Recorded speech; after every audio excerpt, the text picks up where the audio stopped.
Everyone, welcome back to my channel. So आज हम लोग एक नए लेसन के साथ आए हैं और ये सबसे ज्यादा इंपॉर्टेंट लेसन बनता है, that is journal. Now journal is something which is the base of accountancy. कि हम लोग कहेंगे हमें अकाउंटेंसी आ जाए लेकिन जर्नल एंट्रीज ना आए, ऐसा हो नहीं सकता। बिकॉज जर्नल एंट्रीज जब तक नहीं आएंगी हम हमारे आगे के चैप्टर्स या आगे की अकाउंटेंसी बीकॉम लेवल सारी जगह जर्नल एंट्रीज एक बेस की तरह काम आती है, राइट। तो इस वजह से जर्नल पढ़ना बहुत जरूरी है and I am going to assure you कि मैं जर्नल पे सबसे ज्यादा टाइम लगाऊंगी। बिकॉज इसके क्वेश्चंस प्रैक्टिस करने बहुत जरूरी बनते हैं। जितने ज्यादा इसके क्वेश्चंस प्रैक्टिस करोगे उतने ज्यादा अच्छे से अकाउंटेंसी आपके होल्ड में आएगी, ऑलराइट। बिकॉज अगर आप जर्नल एंट्री बना लो ना किसी ट्रांजैक्शन की, उसके बाद तो आने वाले चैप्टर जैसे लेजर है, ट्रायल बैलेंस है, वो तो अपने आप हो जाएंगे, ठीक है। और जर्नल तो अपने आप हो ही जाएगी, पूरा चैप्टर क्लियर, फाइन। सो इसलिए जर्नल को आज बहुत अच्छे से पढ़ने वाले हैं कि जर्नल क्या होती है। It is a book. दो मैंने आपको पीछे जर्नल के बारे में थोड़ा बहुत बता दिया था, बट अब हम डिटेल में पढ़ने वाले हैं। तो इसकी डेफिनेशन पे ध्यान दो। The book in which the transactions are recorded for the first time is called journal. मतलब कि जब हमारी ट्रांजैक्शंस होती हैं हमारी बिजनेस में, जहां पे हम सबसे पहले हमारी ट्रांजैक्शंस को रिकॉर्ड करते हैं, वो जर्नल होती है। वो जर्नल इज अ बुक जहां पे हम सारी अपनी ट्रांजैक्शंस को रिकॉर्ड करेंगे। I hope you understood this. Okay, so here I have written with a further explanation that day-to-day transactions are recorded in a chronological order. Chronological order means हम the way हमारी transactions happen हुई हैं हमारी business में, उस हिसाब से हम हमारी transactions को हमारी journal में record करते जाते हैं, ठीक है। So that's it. So day-to-day transactions लिख ली जाती हैं। So obviously किसी transaction को skip करना क्या हो जाता है, like you can say कि उसकी less possibility होती है कि हम किसी transaction को भूल जाए लिखना, because we are recording our transactions day to day, daily basis पे, right? Now what have I written this sub journals? देखो क्या होता है, जर्नल एक बुक होती है ऑफ ओरिजिनल एंट्री कि जहां पे सबसे पहले ट्रांजैक्शंस रिकॉर्ड की जाती हैं। ये हम सिर्फ जर्नल जो है अकेली तभी प्रिपेयर होती है जब हमारी स्मॉल ट्रांजैक्शंस हो, यानी कि हमारा स्मॉल स्केल बिजनेस हो जहां पे स्मॉल लेवल की ट्रांजैक्शंस हो जो एक जर्नल में आराम से पूरी हो जाए। लेकिन अगर we have a large scale business and हमें हमारी ट्रांजैक्शंस को रिकॉर्ड करना है, तो हमारे पास journal is not sufficient. We require so many other books wherein हम सबसे पहली ट्रांजैक्शंस रिकॉर्ड करें उसमें। नहीं तो जर्नल जो है बहुत ज्यादा हैवी हो जाएगी, बहुत ज्यादा टीडियस टाइप हो जाएगा उसको प्रिपेयर करना, ठीक है। एंड उसके बाद अगर आपको बाद में कभी अपना चेक करना है ट्रांजैक्शंस को, तो वो बहुत ज्यादा मुश्किल हो जाएगा उसको आइडेंटिफाई करना, गलतियां नहीं पता चलेंगी। तो इस वजह से लार्ज स्केल बिजनेस सब जर्नल्स प्रिपेयर करते हैं। सब जर्नल्स में बहुत टाइप की बुक्स आती हैं। So the first book is cash book. Cash book आने वाले चैप्टर में करेंगे, बट कैश बुक का मतलब अभी समझ लो कि सारी ट्रांजैक्शंस जो कैश या बैंक से रिलेटेड होती हैं वो ही सिर्फ कैश बुक में जाती हैं। क्रेडिट पे जो भी चीजें होती हैं वो चीज नहीं दिखाई जाती है। I hope you understood. Next one is purchase book. Purchase book होता है जहां पे हम सारी transactions related to purchase on credit करते हैं, जब हम उधार पे सामान खरीदते हैं, राइट। उससे सारी ट्रांजैक्शंस इस बुक में लिख देते हैं। सेल्स बुक, ऑब्वियसली अब आप सेल्स बुक को गेस करो क्या होगा, कि जहां पे हम सारी ट्रांजैक्शंस क्रेडिट पे सेल करने वाली रिकॉर्ड करते हैं, right. And obviously sales return and purchase return. अब परचेज रिटर्न में हम वही ट्रांजैक्शंस लिखेंगे जो परचेज रिटर्न, मतलब कि हमने गुड्स को क्या कर दिया, वापस दे दिया, कि क्यों हमने उनको परचेज किया था गुड्स को, but we don't like it, defective निकला गुड्स, हमने उसको वापस दे दिया है, रिटर्न आउटवर्ड्स। सो वो सारी ट्रांजैक्शंस परचेज रिटर्न बुक में आती हैं। सेल्स रिटर्न बुक, कि हमने सेल किया हमारे कस्टमर्स को, लेकिन उन्हें पसंद नहीं आया, उन्होंने वापस कर दी वो गुड्स, तो ऑब्वियसली उससे रिलेटेड ट्रांजैक्शंस लिखी जाती हैं, तो वो सेल्स रिटर्न बुक में आती हैं। सो आई होप यू अंडरस्टूड। दो हम ये सारी बुक्स प्रिपेयर करेंगे आने वाले चैप्टर्स में, लेकिन हम इस चैप्टर में फोकस करने वाले हैं पूरा पूरा जर्नल पे, राइट? ठीक है, तो अभी हमने जर्नल का पढ़ लिया कि जर्नल क्या होता है, ठीक है, थ्योरी हो गई है। अब हम लोग स्टार्ट करने वाले हैं जर्नल का प्रैक्टिकल एप्लीकेशन, कि जर्नल को प्रिपेयर कैसे करते हैं, जर्नल एंट्रीज कैसे पास करते हैं, ठीक है। But before that I want to tell you, do you remember हमने पीछे गोल्डन रूल्स पढ़े थे। The ones who are new to this video, please, मैंने पीछे वाले वीडियोस में गोल्डन रूल समझाए थे डबल एंट्री सिस्टम के चैप्टर में, तो एक बार प्लीज उसको आप रेकमेंड कर लेना, पढ़ लेना, बिकॉज उसको मैंने पूरे डिटेल में बताया था, ठीक है। यहाँ पे मैं आपको बस रूल्स ऑफ जर्नलाइजिंग स्टार्ट करने से पहले इसको रिकैप्चुलेट कराने वाली हूँ, दैट्स इट, ठीक है। तो वो गोल्डन रूल्स आपको याद होगा, उन्हीं गोल्डन रूल्स को रूल्स ऑफ जर्नलाइजिंग भी कहते हैं, right? So just let's recapitulate. Personal account का मतलब क्या था? Debit the receiver, credit the giver, right? आप उधर बैठ के बोलो, यू नो, तभी आपको लगेगा कि yes we know this and we can solve the journal entries, alright? So personal account says debit the receiver and credit the giver. Real account, what is the rule of real account? Debit what comes in, credit what goes out. Absolutely correct. Nominal account का rule, debit all expenses and losses and credit all gains and incomes.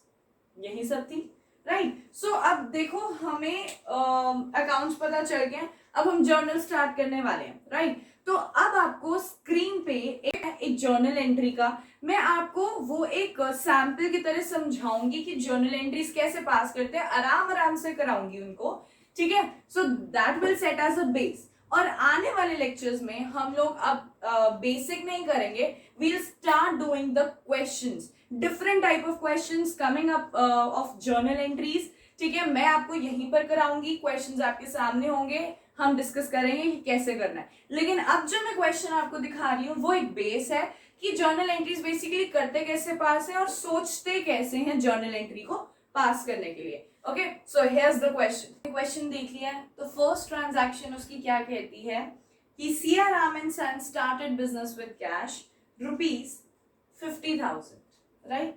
तो अब CR Ram and son started business with cash. देखो, journal entries जैसे पूरा question था, हमें journal entry prepare करनी है। मैं आपको एक्सप्लेन करती हूँ, पूरा अच्छे से हम करेंगे। Question 1, so let's just do this. This is question 1। अब जर्नल एंट्रीज जब करनी होती है ना किसी क्वेश्चन की सॉल्व, तो ऊपर पहले जर्नल एंट्रीज लिखनी होती है कि हम लोग जर्नल एंट्रीज पास करने वाले हैं। अब फॉर्मेट देखो कैसे होता है। This is one line drawn. Here you'll write date. Here you'll write particulars. Here you will write debit, credit.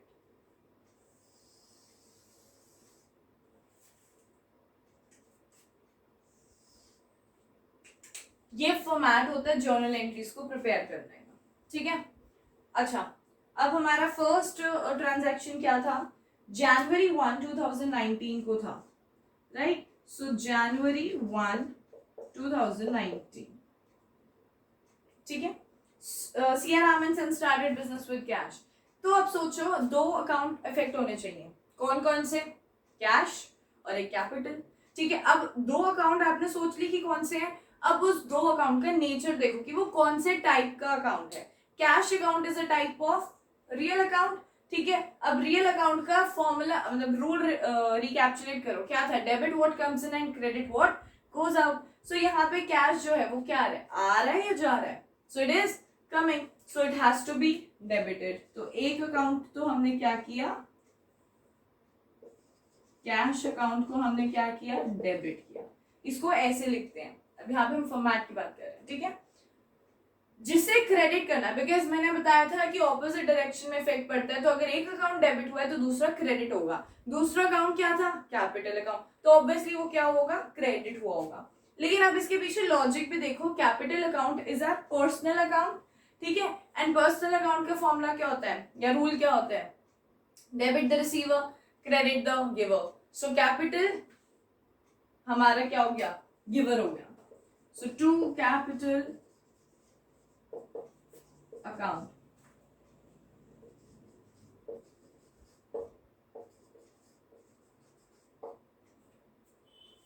50,000. I hope you understood this. ठीक है, क्यों हमने मतलब कैपिटल के आगे 2 लगाया, बिकॉज जिसको आप क्रेडिट करते हो ना उसके आगे यहाँ पे क्रेडिट नहीं लिखते हैं, हम उसके आगे 2 लगाते हैं. Got my point. अब यहाँ पे आप लोग लिखोगे narration. Narration is damn important, बहुत ज्यादा इंपॉर्टेंट होती है नरेशन. अगर आप नरेशन नहीं लिखोगे तो आपके नंबर कटेंगे, और यू नो इनफैक्ट मेरे नंबर भी कटते थे, बिकॉज मैं जल्दी जल्दी में क्या करती थी, जब क्वेश्चन प्रैक्टिस करने होते थे घर पे, तो आप सिंपली मतलब क्या करते हो, ट्रांजैक्शन की अच्छा इसकी जर्नल एंट्री होगी, तो वही हैबिट मेरी पेपर में भी होगी थी, तो मेरे इतने सारे नंबर नरेशन ना लिखने के कटे हैं. तो इस वजह से आई रिकमेंड प्लीज नरेशन को स्किप मत करना, इवन प्रैक्टिस में भी उसको लिख के रखा करो. So here it is cash to capital, so cash deposited, और you can say that it is cash invested. That's it, cash invested in business. बहुत ही छोटा होना चाहिए. ये इसको नरेशन कहते हैं जो लिखा है, ठीक है, ये बहुत ही छोटा और क्रिस्प होना चाहिए. दैट्स इट, ठीक है, समझ में आ जाएगी क्या लिखा था. सेकेंड आप देखो क्या है, जनवरी 2 को है purchased goods for cash. So it's January 2 2019 purchased goods for cash. पहले तो इसको ऐसे कर लो. So if you purchased goods for cash, so अब आप देखो परचेज गुड्स फॉर कैश यानी कि 2 अकाउंट इफेक्ट हुए, एक परचेज अकाउंट हुआ और एक कैश अकाउंट हुआ, राइट.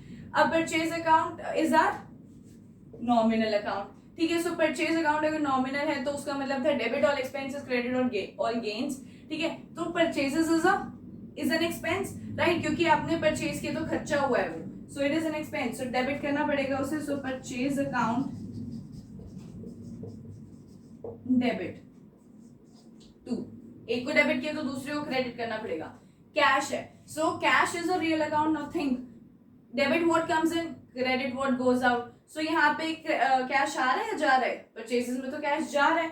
सो आपने उसको क्या करा है, नरेशन में लिखोगे परचेज्ड गुड्स. कितना है वैल्यू उसका, 20,000. तो 20,000 इधर लिखोगे, एक कॉलम में डेबिट वाली साइड में, क्रेडिट कॉलम में 20,000 यहाँ लिखोगे. अब नेक्स्ट देखते हैं क्या है. जनवरी 4 की है परचेज्ड गुड्स फ्रॉम सुभाष 12,000, ठीक है. परचेज्ड गुड्स फ्रॉम सुभाष मतलब कि 2 चीजें हो गई. अब देखो परचेज्ड गुड्स फ्रॉम सुभाष यानी कि हमने क्रेडिट पे परचेज किया है, क्योंकि अगर फॉर कैश लिखा होता तो समझ में आता. अब लिखा है purchase goods from Subhash, that means 2 accounts, purchase account and Subhash account, ठीक है. तो अब परचेजेस आर नॉमिनल अकाउंट, ठीक है, तो दैट मींस परचेज को क्या करेंगे, डेबिट करेंगे, because it's an expense. So date क्या थी, जनवरी 4, परचेजेस अकाउंट को डेबिट किया 2. अब दूसरा अकाउंट सुभाष बचा तो ऑटोमेटिकली उसको क्रेडिट करेंगे, बट सोचो क्यों, Subhash is our personal account, right. So debit the receiver, credit the giver. उसको पैसा देना है ना, so he is the giver, he is not the receiver, right. So उसको क्या करेंगे, क्रेडिट. कितना अमाउंट है, 12,000, राइट. तो यहाँ पे हम लोग लिखेंगे 12,000. लेकिन the most important task is to write the narration. So purchase, simple लिख दो, purchased from Subhash. That's it, ठीक है.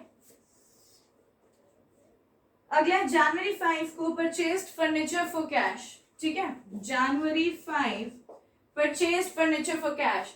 देखो अब गुड्स परचेज करते हैं तो परचेजेस अकाउंट आएगा, लेकिन अगर किसी एसेट को परचेज करते हो, आपकी गुड्स नहीं है, तो परचेजेस अकाउंट की जगह उस अकाउंट, उस एसेट अकाउंट को डेबिट करते हैं. So furniture is our asset, real account. उसको क्या करना है, हमें ऑब्वियसली डेबिट करना पड़ेगा, बिकॉज उसका क्या रूल है, debit what comes in, credit what goes out.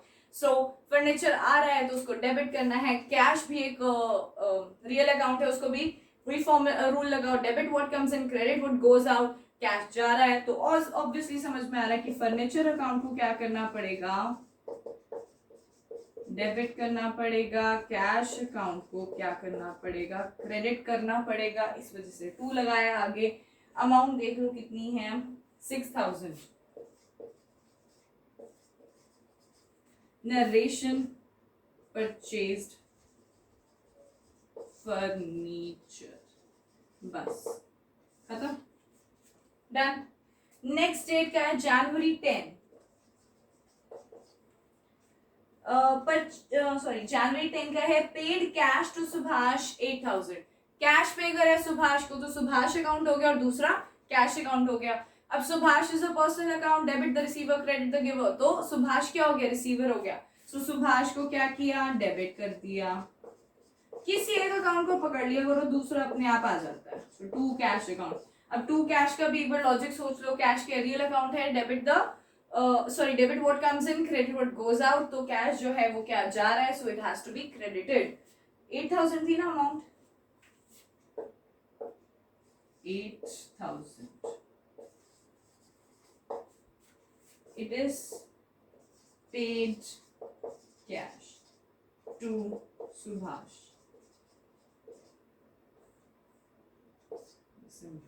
ठीक है। जनवरी 16 को purchase goods from Ravi for cash, जनवरी 16 क्या कह रहा है, purchased goods from Ravi for cash, तो रवि तो नहीं करोगे ना बाप, कौन से दो अकाउंट आने चाहिए, परचेज किया है goods from Ravi for cash.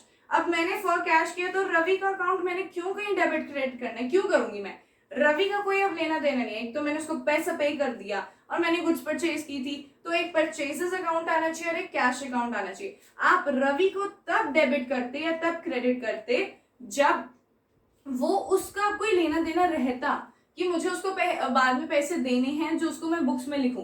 भाई मैंने तो गुड्स परचेज की, उसके बदले उसको कैश दे दिया, अब मुझे क्या लेना रवि से, राइट। तो इसलिए सिंपल सी परचेज अकाउंट को आपने डेबिट कर देना है और कैश अकाउंट को आपने क्रेडिट कर देना है। Think the logic, I hope आपको पता होगा वैसे तो।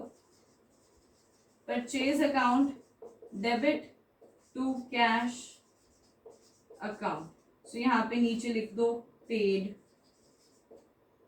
Cash for goods, that's it. मतलब कुछ भी लिख दो, लेकिन टीचर्स को नरेशन दिखना बहुत जरूरी होता है, ठीक है। सो कितनी अमाउंट थी, इट इज 7500, 7500।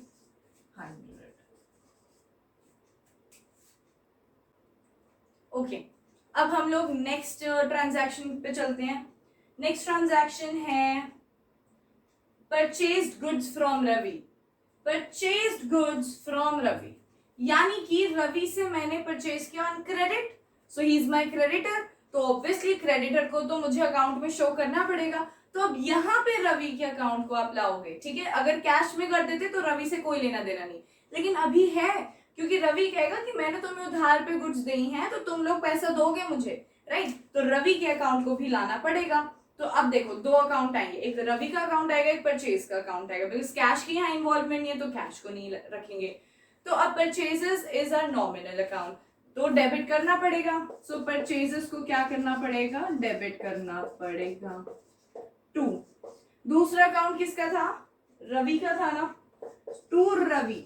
अब आप ये भी सोच सकते हो कि मैंने क्रेडिट क्यों किया है, now think about it. Ravi is a personal account, debit the receiver credit debit the receiver credit the giver. So उसने हमें गुड्स दी हैं, right, so he is the giver. तो अमाउंट है 5000, ठीक है, तो हम लोग यहाँ लिखेंगे 5000।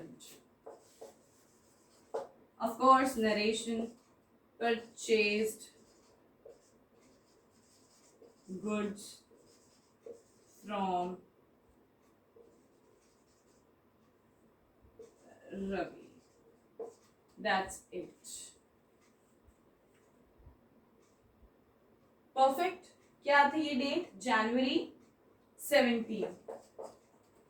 अगली है जनवरी 20 को बॉट मशीनरी फॉर कैश। सो ये बॉट मशीनरी फॉर कैश, दो अकाउंट हो जाएंगे, मशीनरी अकाउंट और एक कैश अकाउंट। अब मशीन क्या, एक कैश सोच लो, कैश सबसे ज्यादा सिंपल होता है। कैश अकाउंट, कैश जा रहा है तो उसको क्या करना पड़ेगा, टू कैश करना पड़ेगा। और मशीनरी क्या करनी पड़ेगी, डेबिट करनी पड़ेगी। क्यों, क्योंकि मशीनरी एक रियल अकाउंट है and debit what comes in, credit what goes out. Machinery आ रही है तो उसको हमने डेबिट कर दिया। सो यहाँ पे आप लिख दोगे purchased machinery, that's it. Amount कितनी है? 8,000, right? I hope you understood this. Now the last says January 27 को पेड रेंट। दो अकाउंट सोचो, एक तो रेंट अकाउंट हो गया और दूसरा हो गया कैश अकाउंट, बिकॉज रेंट को आप कैश से ही पे करोगे ना। तो rent account is a nominal account because it's an expense, so debit all expenses, so rent account should be debited to cash. कैश जा रहा है तो भाई जाने दो, इसको कर देंगे क्रेडिट। सो यहाँ पे लिख दो पेड रेंट, कितना है? 400। सो यहाँ पे 400 अमाउंट आ जाएगा। आ गया समझ? इसको हमारा क्वेश्चन डन हो गया, हमारी जर्नल एंट्रीज खत्म हो गई है, बस यही थी जर्नल एंट्रीज। ठीक है, सो आई होप आपको बेस समझ में आ गया कि अकाउंट को कैसे डेबिट कैसे क्रेडिट करते हैं। अब आने वाले लेक्चर्स में हम लोग डायरेक्टली डिफरेंट टाइप के क्वेश्चंस प्रैक्टिस करेंगे, और मैंने हर टाइप के क्वेश्चंस का एक पार्ट बना रखा है। ठीक है, और उन सभी पार्ट्स को करते करते फिर हम लोग पूरा जर्नल खत्म करने वाले हैं। ठीक है, सो बी पेशेंट बिकॉज ये चैप्टर बहुत लंबा है, हर चीज पता होनी चाहिए। एंड अभी तो आपको पता चल गया होगा कितना ज्यादा इंपॉर्टेंट चैप्टर है। ठीक है, सो अगर आपको ये पसंद आया है so please like it, share it with your friends and do subscribe my channel, and I will meet you in the next lecture. Till then, take care and bye bye.